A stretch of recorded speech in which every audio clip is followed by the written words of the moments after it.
melanjutkan pendidikan di pondok pesantren ya, masuk di lingkungan pondok pesantren, jangan langsung ya udah pesantren dianggap semuanya bagus, enggak gitu.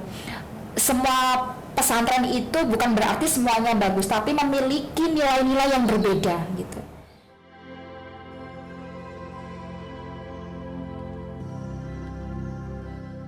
Halo, apa kabar semua teman-teman Break the Glass Production dimanapun Anda berada. Hari ini kembali lagi bersama saya Amelia Hesti, tetap dalam program kesayangan kita Insight, berbagi wawasan untuk memperluas cakrawala.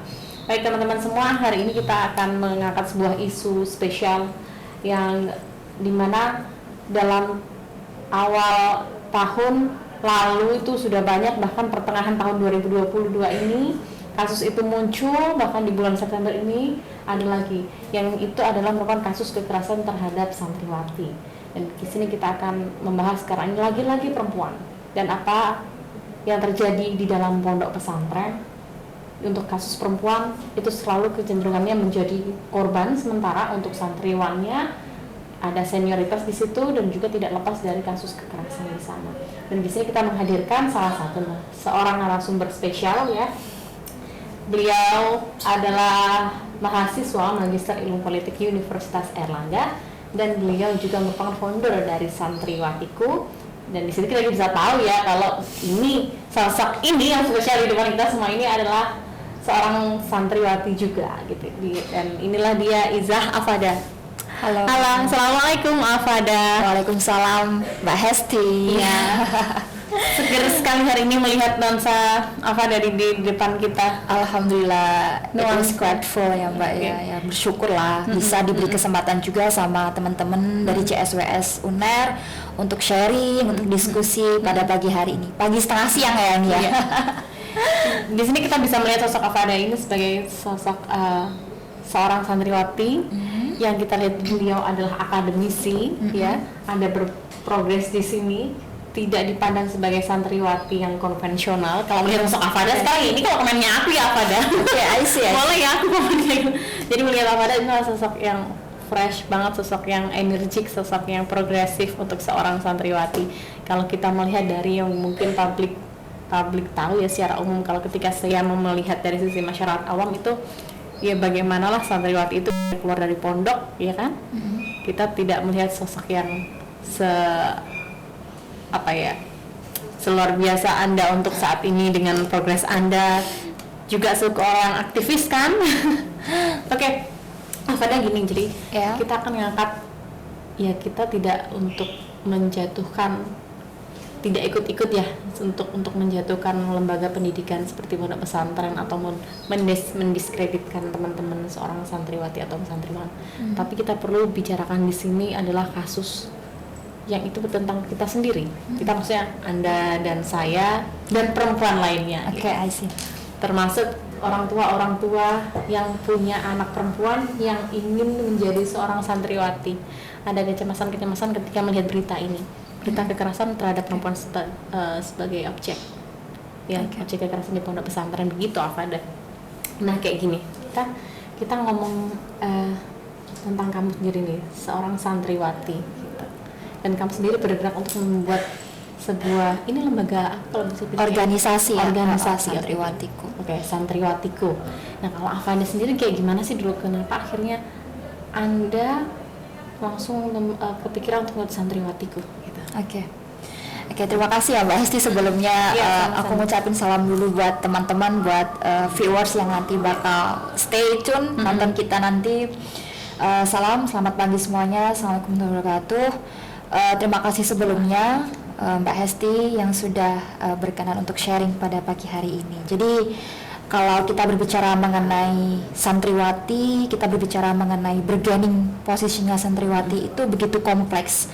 Santriwati itu pada dasarnya adalah seorang pelajar ya, seorang pelajar yang berada di pondok pesantren, yang menempa ilmu, menempa pendidikan di lingkungan pondok pesantren, santriwati. Jadi seorang perempuan gitu. Jadi kalau santri itu biasanya laki-laki, kalau santriwati itu perempuan, seperti itu. Nah, kalau saya sendiri kenapa sih kok concern atau mungkin aware dengan dunia santriwati, dengan teman-teman santriwati yang ada di pondok pesantren?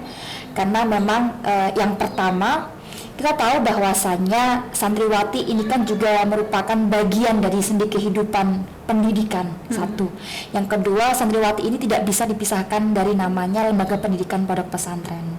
Dan yang ketiga, santriwati ini juga merupakan sebagai seorang perempuan gitu. Isu-isu perempuan kan memang menjadi hal yang sangat menarik akhir-akhir ini gitu. Apalagi dengan berbagai permasalahan, berbagai tantangan gitu, berbagai hambatan bahkan gitu. Nah, kenapa juga saya aware dengan isu tentang santriwati yang ada di pondok pesantren, dalam tanda kutip beberapa peristiwa-peristiwa yang hari ini terjadi gitu kan. Karena satu, pada dasarnya saya backgroundnya adalah dari pesantren, pondok pesantren. Saya juga notabene sebagai seorang santriwati atau pernah menjadi seorang santriwati. Jadi saya sedikit banyak mengetahui gitu. Dalam artian ada experience gitu, ada pengalaman nano-nanonya ya, manis, pahit, senang, sedih menjadi seorang santriwati gitu. Banyak tantangan, kemudian banyak hal yang menjadi semangat saya gitu ya, menjadi hero saya untuk melakukan harokah atau pergerakan untuk back to santriwati. Jadi dari santriwati untuk santriwati, sehingga saya bersama teman-teman yang memang satu frekuensi, satu visi, satu misi, membuat namanya wadah atau organisasi, yaitu Santriwatiku gitu. Jadi Santriwatiku itu merupakan organisasi yang memang bergerak di bidang santriwati, untuk santriwati, memberikan akses, memberikan tempat pembelajaran, kita sharing, kita melakukan pendampingan untuk santriwati yang ada di pondok pesantren. Tujuannya apa sih atau goalsnya apa sih? Pada dasarnya, pada intinya tujuannya itu adalah bagaimana kita juga bisa memberikan santriwati itu encourage, mendorong santriwati, memberikan dorongan, memberikan semangat bahwa mereka tuh bisa kok berperan, mereka tuh bisa kok berekspresi gitu. As like perempuan-perempuan yang lain yang ada di luar pondok pesantren gitu. Terkadang kan santriwati itu memiliki pandangan dari orang luar seperti kolot. Ya, betul. Apa sih? Jadi santriwati itu mungkin bisa cuma ngaji doang gitu ya. Nggak bisa ngapa-ngapain gitu. Padahal sebenarnya kita sebagai seorang santriwati bisa kok. Banyak juga alumni-alumni pondok pesantren yang santriwati perempuan itu menjadi tokoh-tokoh publik, baik itu di ranah politik, di ranah pendidikan, di ranah sosial ekonomi, itu banyak gitu. Memiliki tokoh-tokoh yang berperan di ranah publik, hanya di ranah domestik aja gitu.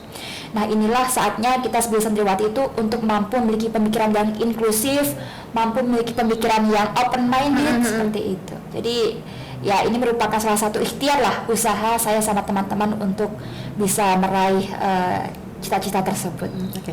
Masih tentang santriwatiku nih. Iya. Banyak yang saya sendiri penasaran sebenarnya, santriwatiku ini organisasi yang kamu sendiri bersama teman-teman membatasi untuk keanggotaannya, kemudian menjadikan santriwatiku itu sebagai subjek kalian ya, sasaran program kalian, atau kalian sendiri open untuk para santriwatiku untuk bisa menjadi member kalian, entah sebagai volunteer atau apa gitu. Oke, I see.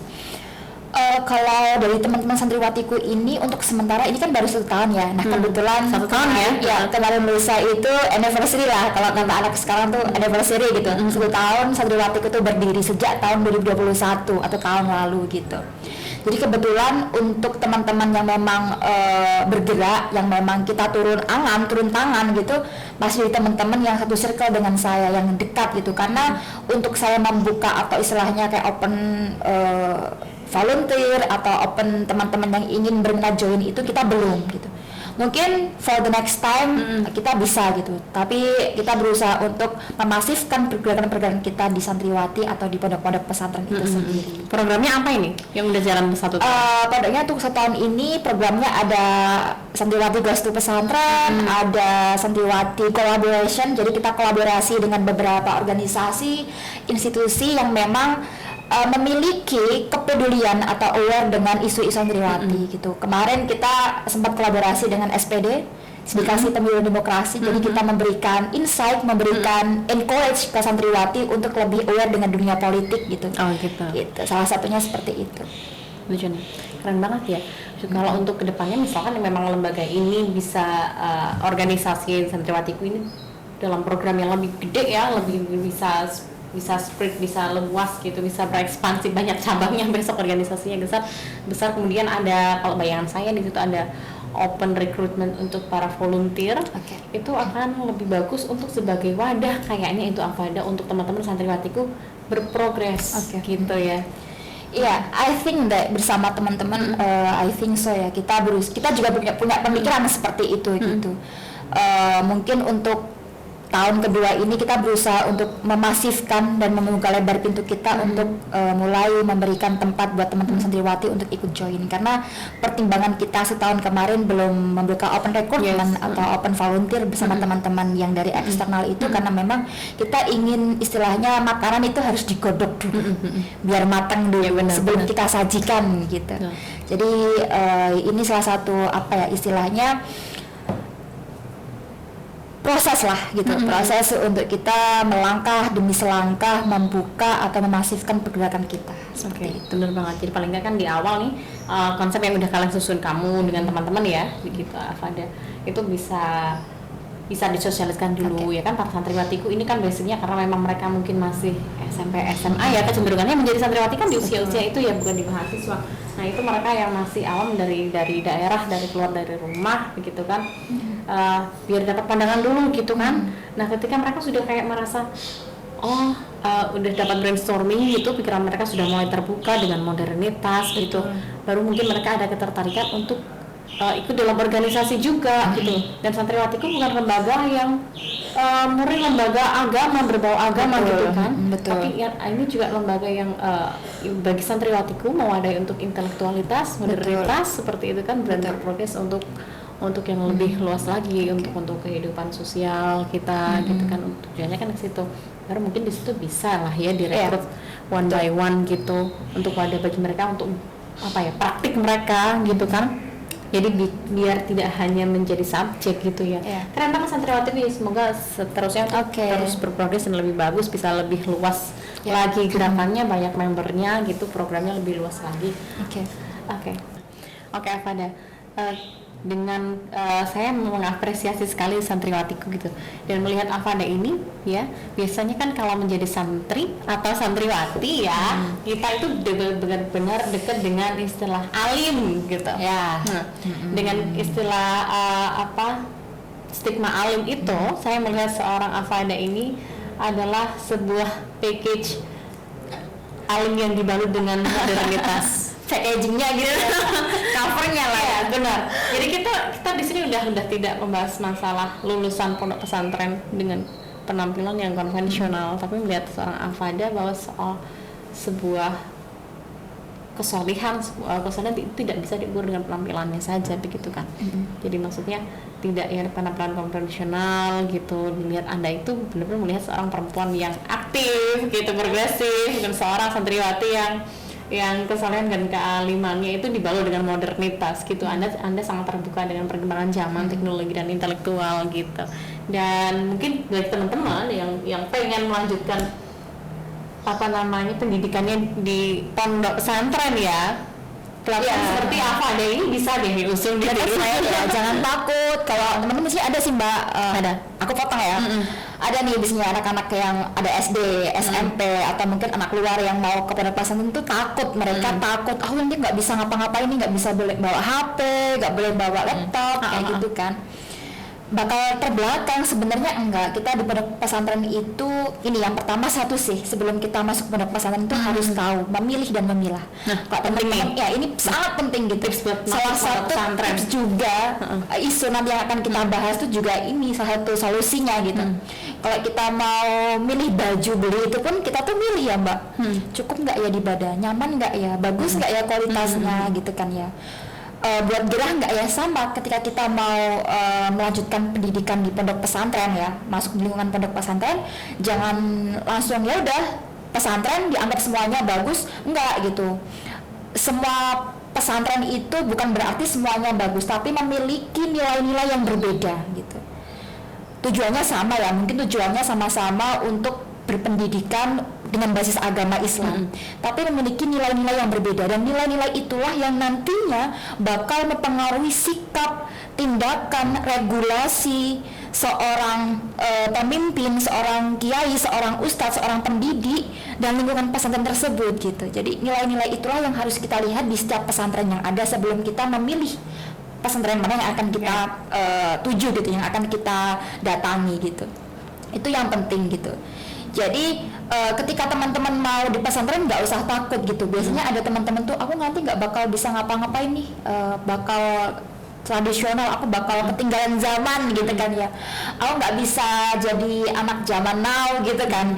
Enggak, sebenarnya di pondok pesantren yang memang itu mereka aware, mereka open minded, mata mereka mau terbuka dengan perubahan-perubahan, dengan pembaharuan, dengan modernitas yang dibalut dengan agama gitu ya, yang dibalut dengan nilai-nilai agama, nilai-nilai kebijaksanaan yang ada di dalam pondok pesantren tersebut. Saya yakin itu akan lebih baik gitu, dalam artian equal, seimbang gitu, antara ilmu agamanya juga dapat, kita mendapatkan istilahnya nilai-nilai akhlak, nilai-nilai iman, nilai-nilai takwa kita dapat, dan kita pun juga dapat istilahnya ilmu pengetahuan di luar pendidikan agama, bahasa Inggris ya. Jadi sekarang banyak sebenarnya pondok pesantren yang memang alhamdulillahnya ya mulai sudah aware, sudah terbuka dengan hal tersebut, nggak yang terlalu tradisional atau kolot gitu, karena kalau nggak gitu pesantren tidak akan bisa survive.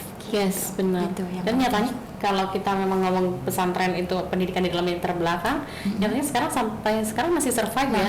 Dan banyak banget loh menjamur loh. Ya betul, mulai banyak, bahkan yang mulai mendirikan pesantren tuh ada nih yang mulai baru mau mendirikan. Kayak mendirikan pesantren siapa sih ownernya itu? Apakah itu Gus atau Ning atau siapa sih? Karena mendirikan biasanya seperti itu. Berbeda-beda ya Mbak. Biasanya memang mereka ada yang namanya dzurriyah. Dzurriyah itu keluarga pesantren. Mungkin dari mbahnya ada yang memiliki pesantren, tapi dia hidup merantau di daerah lain sehingga dia memiliki niat, memiliki tujuan untuk mendirikan pesantren. Ada juga yang memang dia bukan dari basic seorang santri, tapi dia memiliki kepedulian terhadap dunia pendidikan yang berbasis agama. Mungkin dia mendirikan pesantren tapi dia istilahnya mengajak gitu ya, menginvite orang-orang yang memiliki kapabilitas di bidang ilmu agama yang mumpuni kayak gitu. Jadi dia hanya sebagai pendiri, sebagai fasilitator, menyediakan tempat gitu, yayasan pesantren, tapi yang mengelola, kemudian yang memberikan pendidikan, memberikan ilmu agama, ilmu umum itu dari orang lain kayak gitu. Jadi banyak sekali. Dan ini kadang yang menjadi sedikit bumerang sih gitu, sedikit bumerang dari kalangan pesantren yang memang secara dzurriyahnya tuh dari pesantren, karena kalau kita nggak pintar-pintar memilih pesantren itu, terkadang sekarang banyak pesantren yang pesantren tahfidz itu udah dibilang pesantren gitu, ngaji sedikit dibilang pesantren, padahal dari segi regulasi di Indonesia sendiri itu ada syarat-syarat, poin-poin di mana kita bisa disebut sebagai pondok pesantren. Gitu. Kayak gimana tuh, bisa di-share di sini? Ini maksudnya ngasih pandangan juga kepada ya pribadi, personality calon pelajar ya, calon pelajar yang ingin menjadi santri atau santriwati dalam memilih, juga menjadi mungkin penambah informasi bagi para orang tua yang ingin masukkan anaknya ke ponpes gitu. Ya, gimana? Nah, kalau di salah satu lembaga NU sendiri, di Nahdlatul Ulama sendiri itu ada namanya RAMI NU gitu. RAMI NU yang memang konsennya di bidang pondok pesantren. Jadi ketika kita mau memilih pondok pesantren atau mendirikan pondok pesantren itu ada syarat-syaratnya, ada hal-hal, poin-poin yang harus kita penuhi yang nantinya bakal memberikan istilahnya hitam di atas kertas gitu dari segi Kementerian Agama dan lain sebagainya. Yang penting itu ketika kita mau mendirikan pesantren ada kayak satu tempat pendidikan, satu masjid, satu poin-poinnya ya Mbak, ilmu yang akan diajarkan, kurikulum yang jelas kayak gitu. Jadi istilahnya ada nilai-nilai, ada poin-poin yang tidak boleh dilupakan atau dibiarkan gitu. Jadi ketika teman-teman mau memilih atau masuk ke pondok pesantren, tapi ada poin-poin yang ada dalam regulasi, kalau teman-teman buka di RMI NU atau mungkin di Kementerian Agama pondok pesantren itu, poin-poin itu meragukan ya, atau mungkin kok nggak ada ya, atau mungkin pondok pesantrennya tidak moderat gitu, nggak mau terbuka dengan regulasi-regulasi pemerintah, ya itu perlu dipertanyakan gitu. Karena sorry to say, banyak banget pesantren saat ini itu memiliki visi yang bukan untuk mendidik, tapi untuk mengkader. Yang nantinya bakal dijadikan sebagai alat, mereka untuk melawan keutuhan negara Indonesia. Berarti Anda udah bisa memetakan ini. Kalau bisa memetakan secara komprehensif sebenarnya itu perlu riset ya Mbak, perlu survei, perlu kita mendata lah, seperti halnya kita kalau buat riset. Tapi kalau secara kasat mata terkadang ada ciri-cirinya, ada ini kelihatannya seperti ini nih, ini masuk di ini pondok pesantren yang memang ini warning nih gitu, aman nih kayak gitu bisa. Kalau secara fisik karena ada bangunan untuk lembaga pendidikan, ada masjid, itu kan biasanya kita bisa dikelabuhi ya dengan kasat mata. Tapi kalau masalah materinya itu yang kita harus cari tahu nih, mana yang memang mengkader, mana yang memang itu lembaga pendidikan. Kurikulumnya apa yang diajarkan di situ, background pendidiknya, nah itu sangat penting. Terkadang yang penting ada ngaji Al-Qur'annya, yang penting diajarkan ilmu agama, diajarkan sholat, diajarkan tahfidz. Belum tentu itu baik untuk anak-anak, belum tentu itu baik buat kita sebagai seorang santri-santriwati gitu. Seorang guru itu kalau dalam istilahnya nilai-nilai yang saya anut itu, yang saya pegang itu adalah harus runtut sanadnya. Guru itu pendidik atau ustadz atau kiai itu harus runtut sanadnya. Jadi dari siapa dulu dia melakukan pendidikan atau pengajaran gitu. Kalau kita mau belajar itu kan harus tahu siapa gurunya. Background gurunya tuh dulu sebagai seorang apa sih gitu. Dulu dia pendidikannya di mana? Secara lahiriahnya dia orangnya seperti apa? Circle lingkungannya dia berada di lingkungan seperti apa? Organisasi apa yang dia ikuti? Itu sangat penting sebelum kita belajar di salah satu guru atau ustadz kayak gitu. Karena itu yang kemarin menjadi salah satu faktor terjadinya kekerasan seksual yang ada di pondok pesantren di Jawa Barat. Jawa Timur juga ada ya. September ini Jombang ya. Iya, yang kemarin kabarnya mulai drama Korea. Nah itu kayak gitu nih. Berarti kalau kita bapak-bapak ibu, teman-teman yang mau minat lah ke pondok pesantren itu bisa lah ya, nanti tanya ke admin untuk konsultasi ke Mbak Fadel kan. Mbak, kalau ponpes ini paling nggak kan sebagai yang berpengalaman gitu kan. Memang itu jadi jelas banget ya Mbak ya, pada intinya satu adalah tempat pendidikannya, pesantrennya harus jelas. Dua, siapa pengajarnya yang akan memberikan ilmu tuh bagaimana backgroundnya, itu sangat perlu. Jadi tidak semua pondok pesantren kita cari tahu ya. Betul, tidak semua pondok pesantren itu bagus gitu. Bukan berarti saya ini mengotak-otakan pesantren, tidak gitu. Tapi itu memang adanya gitu. Jadi sebelum kita jauh mengambil pondok pesantren mana, kita harus memilih dan memilah terlebih dahulu. Kalau dari pengalaman saya sebenarnya sentimen nggak sih ketika kita misalnya tanya ke suatu pondok pesantren ya, misalkan kita sebagai calon nih mau mendaftarkan anak gitu, tanya di situ untuk menanyakan kurikulumnya seperti apa, pengajarnya seperti apa, itu hal yang sentimen nggak sih? Atau ya sebenarnya itu hak kita ya sebagai calon pelajar gitu kan, calon peserta didik untuk mencari seluk-beluk itu. Tapi apakah hal itu menjadi hal sentimen yang untuk ditanyakan dan apakah mereka mau menjawab? Biasanya bagaimana dari pihak? Kalau sentimen atau tidak itu cara kita mungkin Mbak ya yang bertanya. Satu, mungkin biar kita tidak bertanya secara langsung, kita bisa minta brosurnya atau pamflet itu kan ada biasanya media. Sekarang kan banyak ya pesantren yang bergening posisinya melewati media itu. Jadi mungkin kita bisa melihat dari situ, tanya ke orang lain, tanya yang sekiranya itu mereka memiliki pengetahuan yang mumpuni terhadap salah satu pesantren gitu. Kalau mau tanya secara langsung sebenarnya nggak apa-apa, asalkan dengan cara yang sopan. Mungkin kalau bahasa Jawanya, bahasa keramanya ketika kita tanya ke pesantren di Jawa Timur itu mungkin pakai bahasa krama, atau mungkin dengan tata sikap perkataan yang sopan, itu menurut saya it's okay aja sih, nggak masalah gitu. Bahkan yang lebih baik lagi mungkin tadi awal saya katakan, lihat dulu di brosurnya, dari webnya, dari info di media sosialnya itu seperti apa gitu, atau searching dulu lah nama pesantrennya di internet, atau nama siapa kiainya, siapa ustadznya yang di sana gitu. Terus sekarang soal kasih nih, apakah mempengaruhi antara kredibilitas dan mungkin resiko untuk pondok pesantren yang kurikulumnya itu memang untuk pendidikan dan tidak masalah wilayah di wilayah perkotaan atau yang justru yang masuk ke perkampungan, itu mempengaruhi nggak sebagai pilihan? Kalau tempat sebenarnya tidak mempengaruhi. Mempengaruhi itu mungkin hanya sekian dari persen aja lah ya. Yang penting tadi itu adalah bagaimana tempat itu satu, kayak gini lah Mbak, saya ambil contoh lah ya, kayak di Jombang, yang kasus kemarin di Jombang kurang apa sih gitu. Jombang itu memang lingkungan yang bisa dikatakan adalah kota santri.